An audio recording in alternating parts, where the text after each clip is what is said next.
Morning मेरे प्यारे साथियों, आई होप आप लोग बहुत अच्छे होंगे। तो चलिए आज जो हम अपना टॉपिक लेकर आए हैं वो हिंदी व्याकरण से है, क्योंकि कुछ बच्चों का जो है कमेंट आया था कि सर आप हिंदी में जो है हिंदी का व्याकरण भी आप लोग जो है मतलब प्रोवाइड कराइए वीडियो को।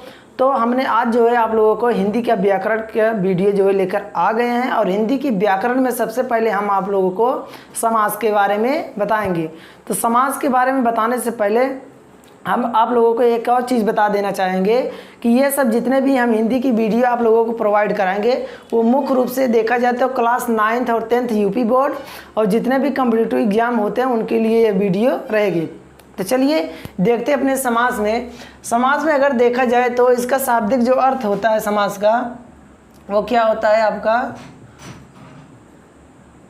जो शाब्दिक अर्थ होता है वो क्या होता है आपका, संक्षेप होता है।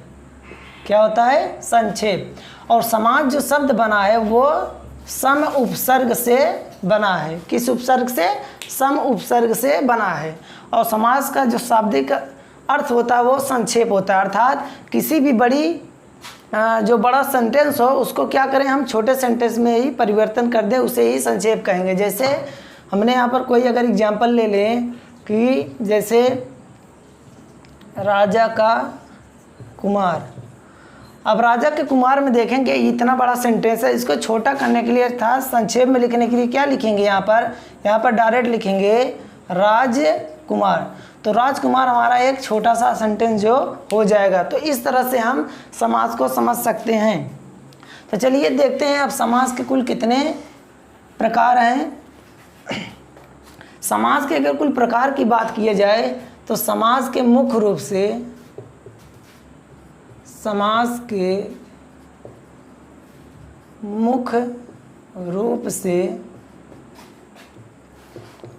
4 प्रकार हैं। समास के जो है मुख्य रूप से कितने प्रकार हैं, 4 प्रकार हैं। तो कौन कौन से यहाँ पर हम देख लेते हैं। पहला यहाँ पर आपका होगा अव्ययी भाव समास, अव्ययी भाव समास। दूसरा आपका होगा तत्पुरुष समास, तत्पुरुष समास। तीसरा आपका हो जाएगा द्वंद्व समास, द्वंद्व समास। और चौथा आपका हो जाएगा यहाँ पर बहुव्रीहि समास, बहुव्रीहि समास। और इसी में अगर देखा जाए तो आपका एक द्विगु समास होता है और एक कर्मधारय समास। वो जो होता है वो तत्पुरुष समास का ही क्या है, भेद है। तो इसलिए हम इसी में लिखेंगे जो आपका होगा द्विगु प्लस क्या होगा आपका यहाँ पर कर्मधारय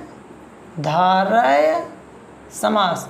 द्विगु समास और कर्मधारय समास जो है हमारा क्या है, वो तत्पुरुष समास का ही क्या है, भेद है। तो इस तरह से अगर देखा जाए कुल जो है समास के कितने प्रकार के होते हैं, तो कुल समास की अगर बात किया जाए तो ये 6 प्रकार के होते हैं। तो कितने प्रकार के होते हैं, ये पूरा 6 प्रकार के होते हैं। अगर देखा जाए उस तरह से तो 4 प्रकार के होते हैं तत्पुरुष समास में, लेकिन अगर देखा जाए तो ये हमारा क्या होगा, द्विगु समास और कर्मधारय समास को मिलाकर टोटल यहाँ पर कुल 6 समास होंगे।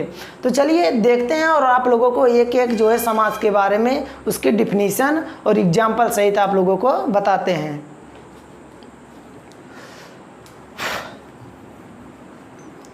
तो चलिए हमारा सबसे पहला जो समास है वो क्या है, अव्ययी भाव समास।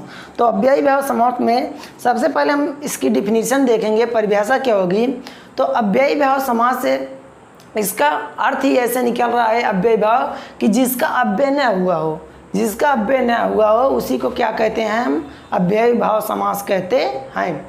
अर्थात अगर दूसरे तरीके से देखें कि अव्ययी भाव समास क्या होता है, तो इसमें देखा जाए मुख्य रूप से जो है कि इसमें उपसर्ग प्रकृति का जो है अव्यय लगा रहता है। उपसर्ग प्रकृति का अव्यय का मतलब ये है कि किसी भी सेंटेंस के या किसी भी वाक्य के सामने जो भी वर्ड लगता है अगर वह, तो उसे क्या कहते हैं, उपसर्ग कहते हैं। तो जैसे इसमें एग्जाम्पल में हम आपके एक बता दें, तो जैसे हम यहाँ पर कार लिख दिए, कार के सामने हम क्या लिख दिए, बे। बे यहाँ पर क्या होगा, आपका उपसर्ग होगा, तो उपसर्ग यहाँ पर बे लिख दिए, तो बे से क्या बन गया, बेकार। इसका देखेंगे तो अर्थ अब यहाँ पर बदल गया है, तो इस तरह से क्या होगा, ये अव्ययी भाव समास होगा। तो चलिए अब देखते हैं इसके एग्जाम्पल में। इसके एग्जाम्पल में देखने से पहले आप लोग एक चीज़ नोट कर लीजिएगा जो बहुत ही महत्वपूर्ण है, नोट में लिख लीजिएगा कि अव्ययी भाव समास के प्रारंभ में, क्या चीज़, अव्ययी भाव समास के प्रारंभ में क्या आते हैं, यहाँ पर उप, बे, बा, नी, निर, इसके बाद आ, यावत, आ, यावत, उसके बाद आपका हो जाएगा हर, प्रति, हर प्रति, बेबानिर। ये जो होगा क्या हमारा, ये सब है, ये सब हमारा क्या है, उपसर्ग है। तो ये जो है मुख्य रूप से अगर देखा जाए जितने भी एग्जाम्पल अव्ययी भाव समास के आप लोग पाएंगे वो क्या रहेगा, किसी भी शब्द के सामने ये जुड़ा रहेगा, तो आप लोग पहचान जाएंगे कि ये हमारा जो एग्जाम्पल है वो किसी समास का है, वो अव्ययी भाव समास का एग्जाम्पल है। चलिए देखते हैं एग्जाम्पल में। तो एग्जाम्पल में आप लोग नोट करते जाइएगा और समझते जाइएगा। एग्जाम्पल में हम पहला लिख दे रहे हैं, जैसे यहाँ पर का उप है तो उप से लिखेंगे कार। तो कार में अगर हम उप जो है उपसर्ग लगा देंगे तो यहाँ पर आपको देखोगे क्या बनेगा, उपकार। तो यहाँ पर इसका अर्थ चेंज हो गया। अगर कार में देखेंगे फिर से आगे हम बे लगा देंगे तो आपका क्या हो जाएगा, बेकार। तो इस तरह से हम देख सकते हैं। आगे यहाँ पर रोग में अगर हम क्या लगा दें, नी लगा दें, तो आपका क्या बन जाएगा, नी रोग बन जाएगा। क्या बन जाएगा, नी रोग बन जाएगा। उसके बाद आ का अगर देखेंगे, जीवन में अगर सामने आ लगा दें तो आपका क्या बन जाएगा, आजीवन। ये आ नहीं आ है तो आजीवन बन जाएगा। उसके बाद यावत में अगर लगा दें, जीवन के सामने ही, जीवन के सामने अगर लगा दें तो यावत जीवन बन जाएगा। क्या बन जाएगा, यावत जीवन। हर प्रति एक, एक में अगर हम लगा देंगे, प्रति लगा देंगे तो प्रत्येक बनेगा। वो कैसे, प्रति उपसर्ग यहाँ पर लगेगा तो यहाँ पर प्रत्येक। तो इसका अगर संधि विच्छेद भी करेंगे तो प्रतिधन एक होता है, तो इस तरह यहाँ पर आपका ये बन जाएगा क्या, प्रत्येक। या हार में अगर प्रति लगा देंगे तो क्या बन जाएगा आपका, प्रतिहार। तो इस तरह से जितने भी उपसर्ग लगेंगे एग्जाम्पल वो हमारा क्या होगा, अव्ययी भाव समास का एग्जाम्पल होगा। तो शायद आपको ये पूरी तरह से कन्फर्म हो गया होगा। तो प्यारे साथियों, हम लोग अभी तक अव्ययी भाव समास आप लोगों को बता चुके हैं। इसमें आप लोग एक और चीज़ इंपॉर्टेंट में नोट कर लीजिएगा। इंपॉर्टेंट में आप लोग ये नोट करेंगे कि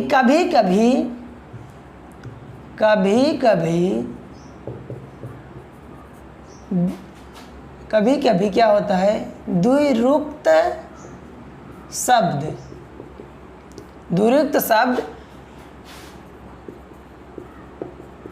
अव्ययी भाव समास होता है। यहाँ तक दिख रहा है कि नहीं, होता है, यहाँ पे लिख दे रहे हैं, लिख लीजिएगा। कभी कभी दुरुक्त शब्द अव्ययी भाव समास होता है। अब दुरुक्त शब्द क्या होता है, इसको आप समझिए। दुरुक्त शब्द का मतलब होता है कि एक शब्द जो आए वही दोबारा फिर आए। जैसे एग्जाम्पल में आप लोग नोट करिएगा, और ये बहुत ही इंपॉर्टेंट है क्योंकि कभी कभी ये एग्जाम्पल जैसे आ जाएगा आपको, कड़ कड़, तो आप लोग कन्फ्यूजन में हो जाएंगे ज़रूर। क्यों, क्योंकि ऐसे ही आप लोगों को एग्जाम्पल मिलता है कहाँ पर, द्वंद्व समास में।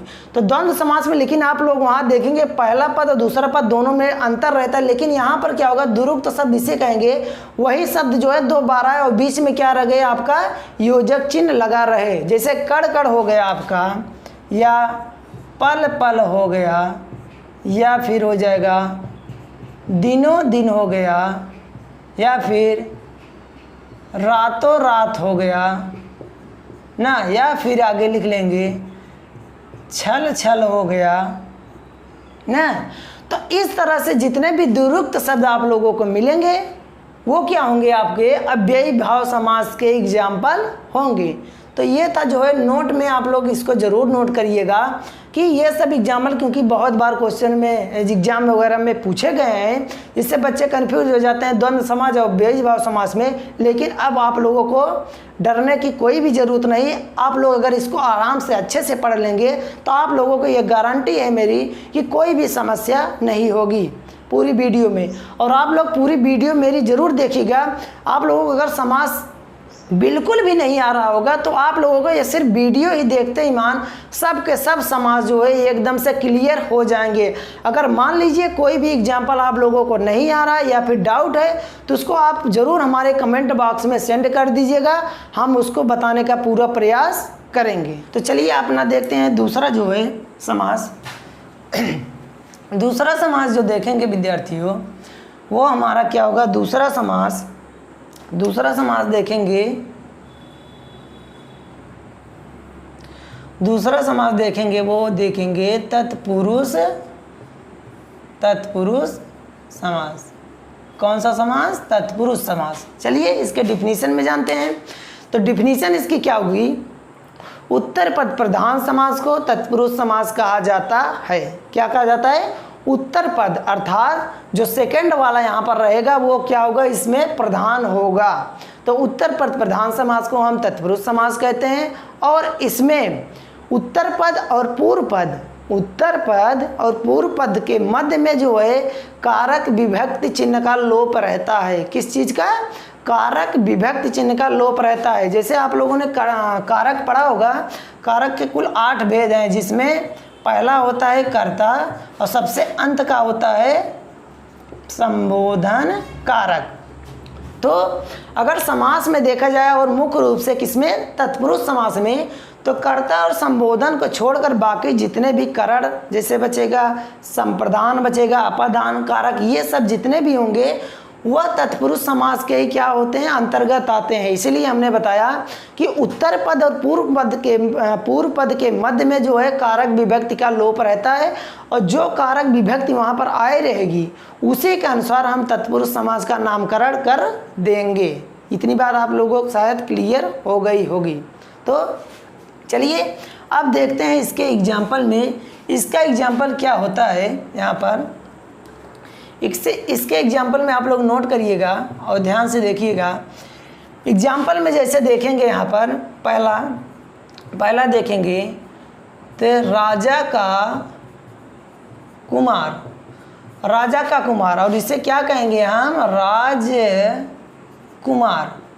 तो राजा का कुमार देखेंगे तो का देखेंगे किस जो है किस कारक विभक्ति का चिन्ह है, तो का की के संबंध में।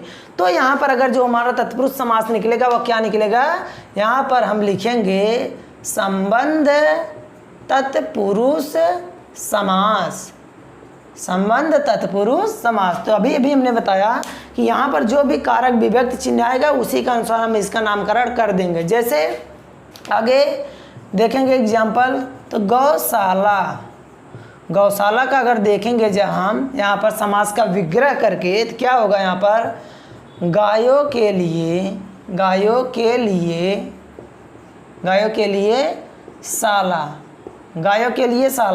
तो के लिए किसका चिन्ह है, के लिए अगर देखेंगे हम यहाँ पर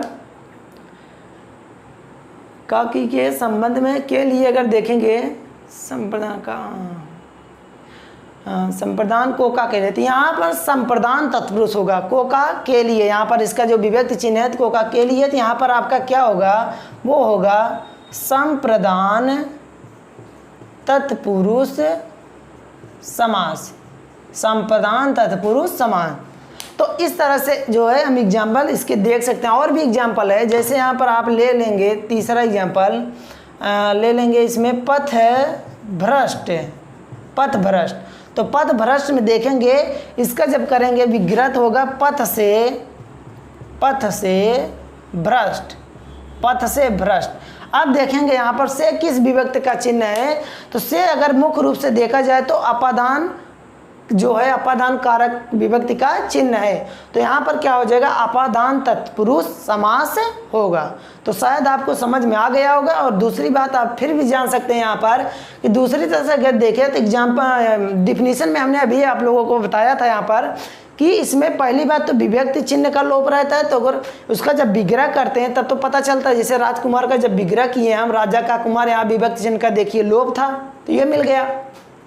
गौशाला में देखेंगे तो गायों के लिए शाला, यहाँ विभक्ति चिन्ह क्या लोप है, के लिए लोप है। यहाँ पथ से भ्रट, यहाँ पर क्या है, से विभक्ति चिन्ह लोप है। तो इस तरह से हम तत्पुरुष समास का एग्जाम्पल देख सकते हैं। और इसमें आप लोगों को एक चीज़ और बताए थे अभी कि इसमें जो है उत्तर पद प्रधान होता है। उत्तर पद प्रधान का मतलब जो सेकंड वाला रहता है, जैसे यहाँ प्रधान क्या है, कुमार है, यहाँ देखेंगे तो शाला है, यहाँ पर देखेंगे तो भ्रष्ट है। तो इस तरह से हम तत्पुरुष समास का एग्जाम्पल और डिफिनीशन आप लोगों को बता चुके हैं, और आप लोगों को शायद ये समझ में आ गया होगा। तो चलिए देखते हैं अब तीसरा जो है समास। तो प्यारे स्टूडेंट, आप लोगों को जो है रेगुलर जो है हिंदी की जो वीडियो प्रोवाइड कराई जाएगी हमारे माध्यम से, और वो रेगुलर के रेगुलर जो है कुछ ना कुछ टॉपिक आप लोगों को बताएंगे। जैसे आज हम आप लोगों को समास पढ़ा रहे हैं, तो समास में आप लोगों को पूरा समास जो है हम आप लोगों को आज बता देंगे इस वीडियो में। अगली वीडियो जो हमारी रहेगी वो फिर संधि की रहेगी, आगे फिर कारक की रहेगी, संज्ञा सर्वनाम, फिर विशेषण करेगा, स्वर व्यंजन, इस तरह से जो भी इंपॉर्टेंट चीज़ जो हिंदी में रहेगी वो आप लोगों को जो है प्रोवाइड करा दी जाएगी। तो चलिए हम तीसरा देखते हैं। तो तीसरा अगर देखेंगे, यहाँ पर तीसरा समास देखेंगे तो यहाँ पर आपका होगा यहाँ पर द्विगु समास। कौन सा समास होगा, द्विगु समास। ये देखते हैं द्विगु समास। तो इसके डिफिनीशन हम आप लोगों को पहले बताएंगे। डिफिनीशन आप लोग बहुत ध्यान से सुनिएगा और नोट कर लीजिएगा। द्विगु समास का जो डिफिनीशन होता है वो होता क्या है, द्विगु समास उसे कहा जाता है जिसमें पहला पद संख्यावाची होता है, वह समस्त पद जो रहेगा समूह का बोध कराएगा। क्या कराएगा, समस्त पद जो रहेगा वो समूह का बोध कराएगा। क्योंकि संख्यावाची तो पहला पद तो होगा ही, लेकिन वह पूरा जो है क्या करेगा, आपको समूह का बोध कराएगा। इसके पहले अगर देखेंगे अभी बहुब्रीहि समास आपको बताएंगे, उसमें भी पहला पद क्या होगा, संख्यावाची होगा, लेकिन वहाँ पर अगर दोनों में आप लोग तुलना करेंगे तो उसमें जो होगा वो क्या होगा, संख्यावाची तो होगा लेकिन वह समूह का बोध नहीं कराएगा। तो यही दोनों में क्या है, बहुब्रीहि समास द्विगु समास में अंतर है। तो द्विगु समास का यही डिफिनीशन है कि प्रथम पद संख्यावाची जो होता है वो द्विगु समास होता है और वो पूरे समूह का जो है बोध कराता है। तो चलिए इसके डिफिनीशन में देखते हैं। इसमें आप लोगों को एग्जाम्पल बताते हैं हम। एग्जाम्पल में आप लोग नोट करिएगा। जैसे यहाँ पर हो जाएगा आपका चौराहा, जब इसका समास विग्रह करेंगे क्या होगा, चार रास्तों का समूह, चार रास्तों का समूह। तो चार रास्तों के समूह को ही हम क्या कहते हैं, चौराहा कहते हैं। आगे देखेंगे जैसे तिराहा, तो तीन रास्तों का समूह, ये भी हो जाएगा आपका। अगर देखेंगे तो यहाँ पर आपका हो जाएगा अठन्नी। अठन्नी देखेंगे तो यहाँ हो जाएगा आपका आठ आनों का समूह। कितने आनों का, तो 8 आनों का समूह क्या होगा, यहाँ पर अठन्नी होगा। आगे एग्जाम्पल देखेंगे, इसको फर्स्ट कर लीजिएगा, इसको सेकंड, आगे थर्ड देखेंगे। यहाँ पर आपका हो जाएगा द्विगु समास में, जैसे कोई भी संख्यावाची ले लेंगे, यहाँ पर चवन्नी भी हो जाएगा, चवन्नी। तो 4 आनों का समूह क्या होगा, 4 आनों का समूह क्या होगा आपका, 4 आनों का समूह। अगला देखेंगे त्रिदेव। त्रिदेव आपका क्या होगा, 3 देवताओं का समूह, 3 देवताओं का समूह। तो इस तरह से आप लोग यहाँ पर देखेंगे तो जितने भी एग्जाम्पल यहाँ पर आप लोगों को हम प्रोवाइड कराए हैं वो क्या है, सब के सब संख्यावाची है और एक वो क्या कर रहा है, समूह का बोध करा रहा है। तो शायद आपको इतनी छोटी सी बात आपको द्विगु समास की जरूर से जरूर जो है समझ में आ गई होगी। तो चलिए समय ना गवाते हुए हम अगले समास की तरफ चलते हैं, अपना चौथा समास। चौथा समास जो देखेंगे वो क्या है हमारा, चौथा समास देखेंगे वो है कर्मधारय समास। कर्मधारय समास।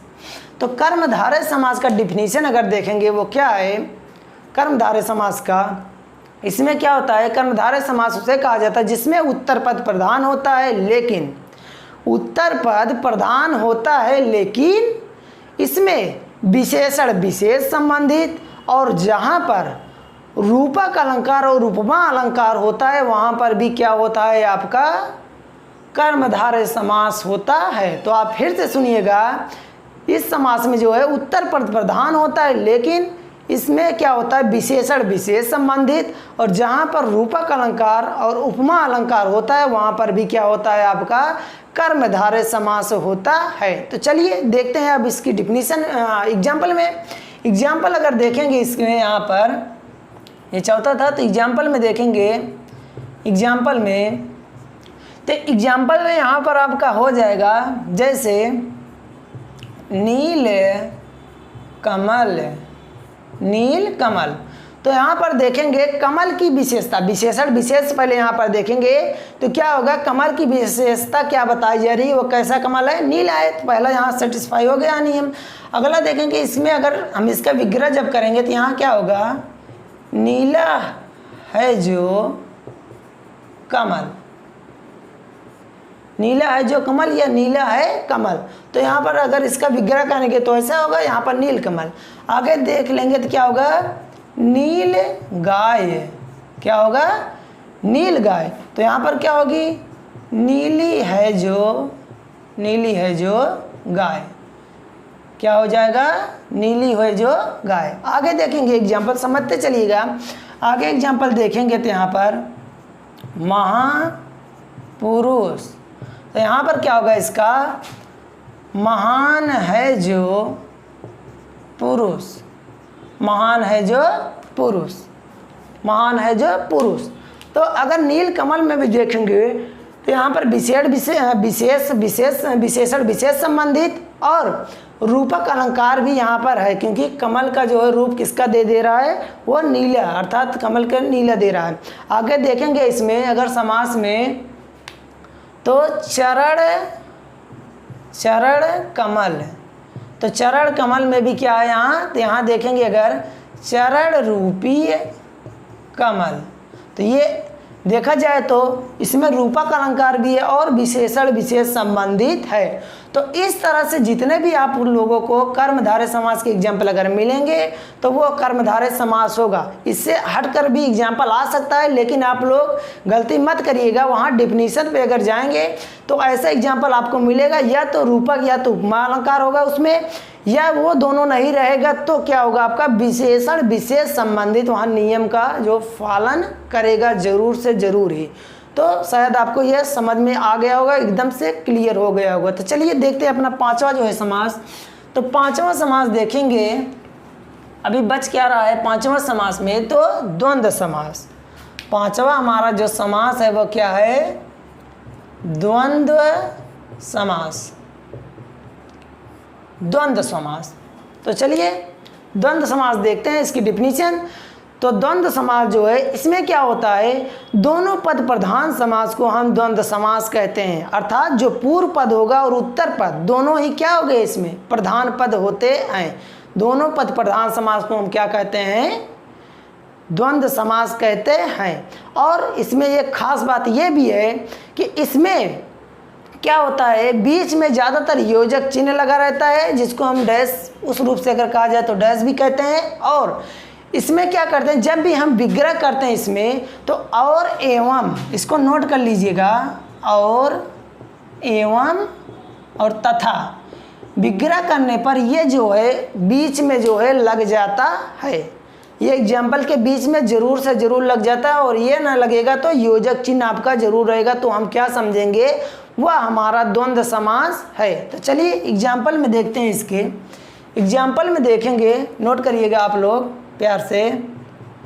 एग्जाम्पल में देखेंगे जैसे देखेंगे यहाँ पर राजा रानी, राजा रानी, और इसका अगर जब विग्रह करेंगे तो होगा क्या, राजा और रानी।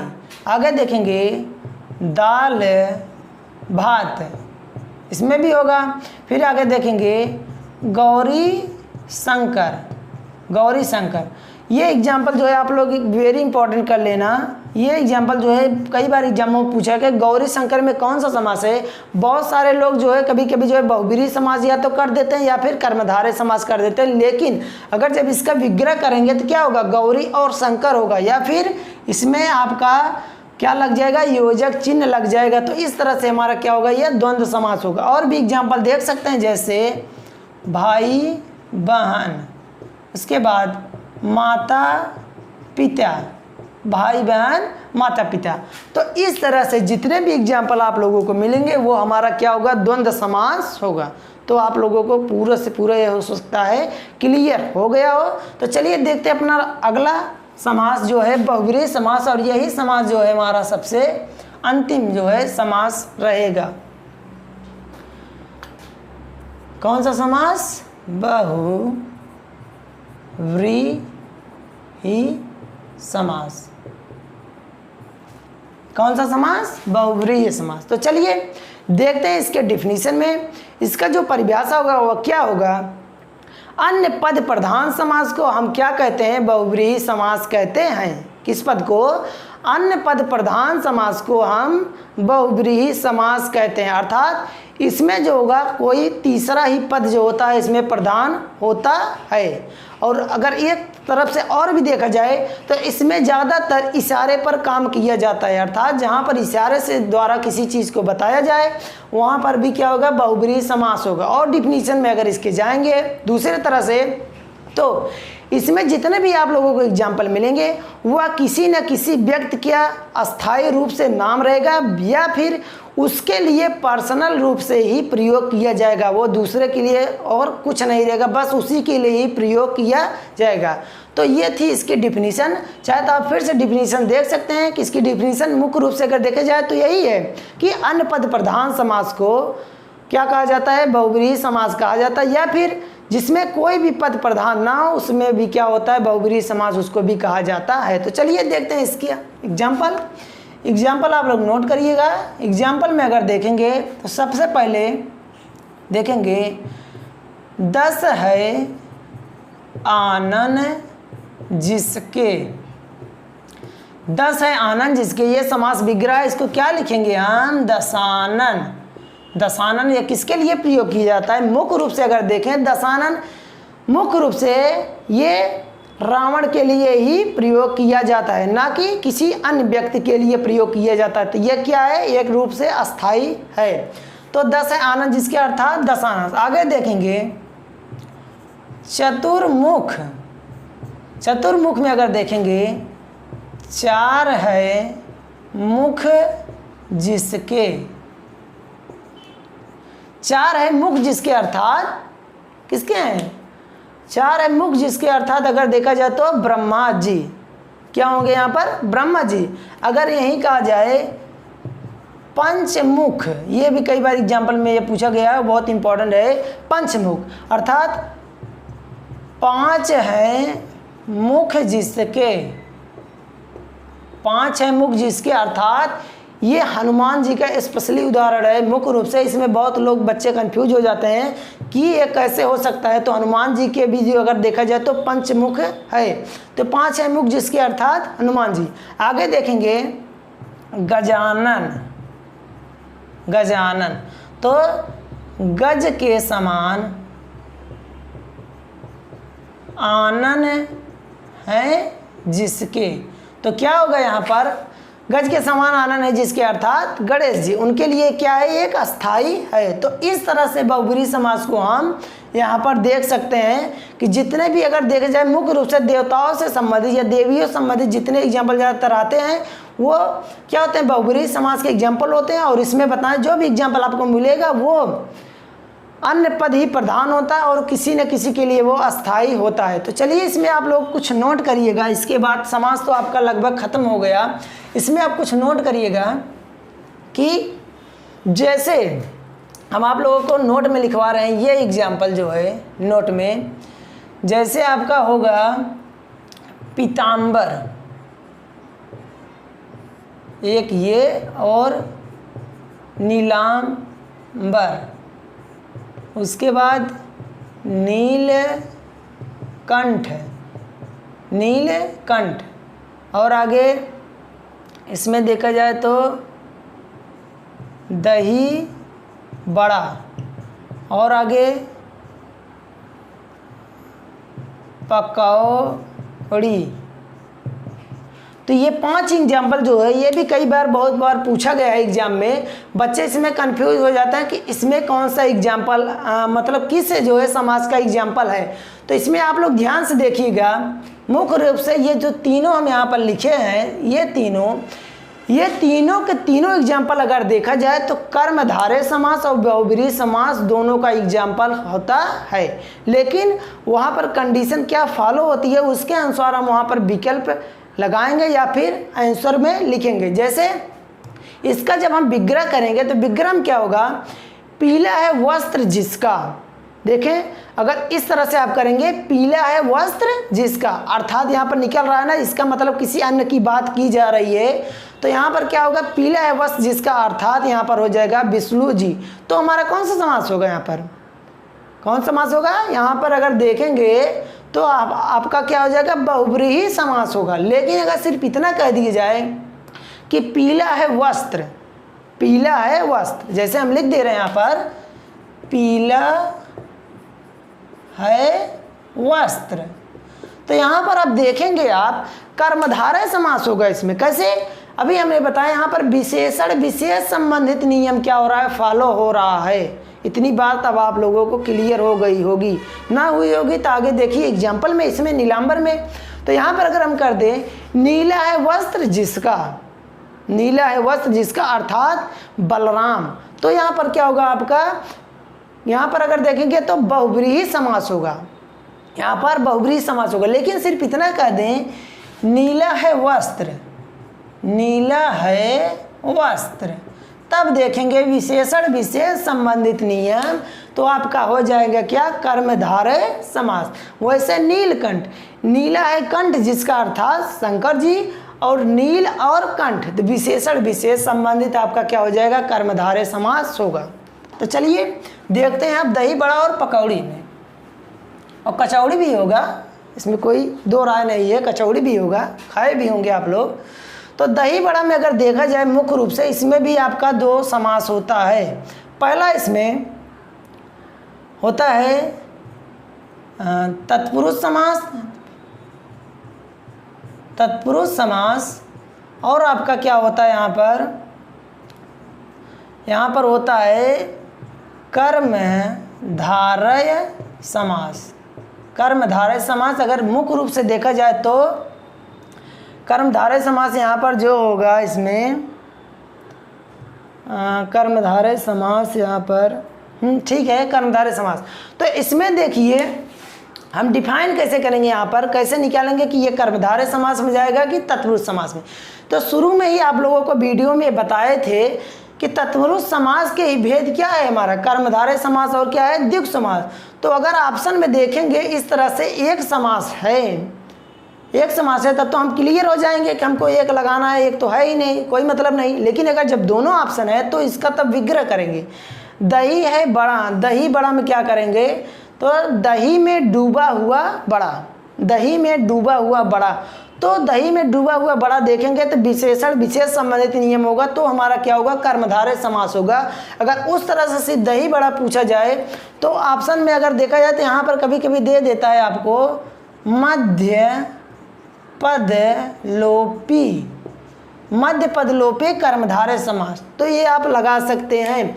अगर मान लीजिए कर्मधारय समास नहीं है तब तो आपका तत्पुरुष समास हो ही जाएगा। और उसी तरह पकौड़ी अर्थात पकी हुई बड़ी, तो पकी हुई बड़ी देखेंगे तो मध्य पदलोपी कर्मधारय समास होगा। और अगर ये नहीं रहेगा तो आप तत्पुरुष समास लिख सकते हैं। अगर मान लीजिए आप लोगों को 9th या 10th में अगर लिखना हो तो आप कर्मधारय समास भी लिख सकते हैं, अगर ये ना लिखे तो आप तत्पुरुष समास भी लिख सकते हैं। तो शायद आप लोगों को अगर कोई भी कन्फ्यूजन रहा होगा तो इस सब के सब जो है क्लियर हो गया होगा। तो आप लोगों से बस यही हमारा रिक्वेस्ट है लास्ट में कि आप ज़्यादा से ज़्यादा इस वीडियो को व्याकरण, हिंदी के व्याकरण को ज़्यादा से ज़्यादा अपने दोस्तों यारों में जो है क्या करिएगा, शेयर कीजिएगा। और जो भी बच्चे वीडियो हमारी देखें वो लाइक करिएगा, और चैनल को बिना सब्सक्राइब करिए तो मत ही जाइएगा। समझ में आई बात? तो और आप घर पे रहिए, सुरक्षित रहिए और लॉकडाउन का पालन करिए। जय हिंद, जय भारत।